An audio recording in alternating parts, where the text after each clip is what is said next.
আমার ছোট ভাই জামশেদ মজুমদার নাম নাই বলে বললাম। ছোট ভাই জামশেদ মজুমদার খুব উন্নত মেজাজের একজন যুবক, সব হাসি খুশি যুবক, ইলিম কালাম তত্ত্ব আছে, তার আদব আখলাক অনেক চমৎকার সুন্দর। বাচন ভঙ্গি যাই হোক না তাই হোক, এদেশের হাজার হাজার যুবককে সহি আকীদার পথে আনার পিছনে তার অনন্য অবদান। মধু বেশি খায় না জামশেদ মজুমদার। আরে বেটা, মধু বেচারার বিরুদ্ধে বক্তব্য দাও, মদ বেচারার বিরুদ্ধে তোমার কথা বের হয় না, গাঁজা বেচারার বিরুদ্ধে তোমার কথা বের হয় না, ইরানি মিস্ত্রি যারা করে তাদের বিরুদ্ধে তোমার বক্তব্য নাই।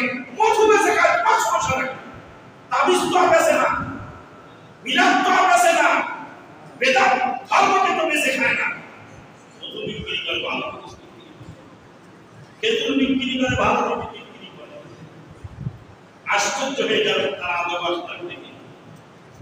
হঠাৎ করে আমার বাড়িতে এক পার্সেল চলে আসলো, খেজুরের পার্সেল। খেজুরের পার্সেল কে পাঠিয়েছে? জামশেদ মজুমদার পাঠিয়েছে খেজুর। হঠাৎ করে খেজুরের পার্সেল আমাদের বাসায় কে পাঠিয়েছে? জামশেদ মজুমদার। কেন পাঠিয়েছে? আমারুল্লাহ মাদানী যাতে রমাদান মাসে ইফতার করার জন্য খেজুর কিনতে না হয়। আল্লাহু আকবার। আমি আশ্চর্য হয়ে গেলাম, তার আচরণ থেকে চোখের পানি চলে আসে। আমার ছোট ভাই কি বলেছে?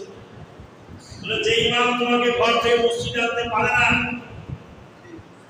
যে ইমাম তোমাকে ঘর থেকে মসজিদে আনতে পারে না, সেই ইমাম তোমাকে ফিলিস্তিনের যুদ্ধের ময়দানে নেয় কেমন?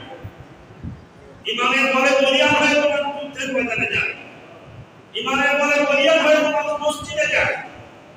জামশেদ মজুমদারের বিরুদ্ধে বেদাতিরা যেমন বলছে, আমার বেদাতিরাও বলছে তুই তোর ভাইয়ের বিরুদ্ধে কি করে একটা মিথ্যা অপবাদ দিয়ে কেন তাকে ইহুদির দালাল তুমি বললি?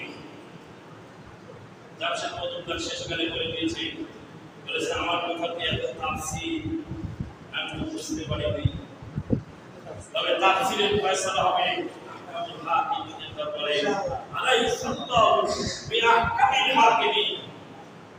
আহকামুল হাকিমিন যখন বিচার করবেন, ভদ্রলোক আপনি বলছেন যে ইমাম তোমাকে ঘর থেকে মসজিদ পর্যন্ত আনতে পারে না, সেই ইমাম তোমাকে ফিলিস্তিনের ময়দানে কি করে নেয়?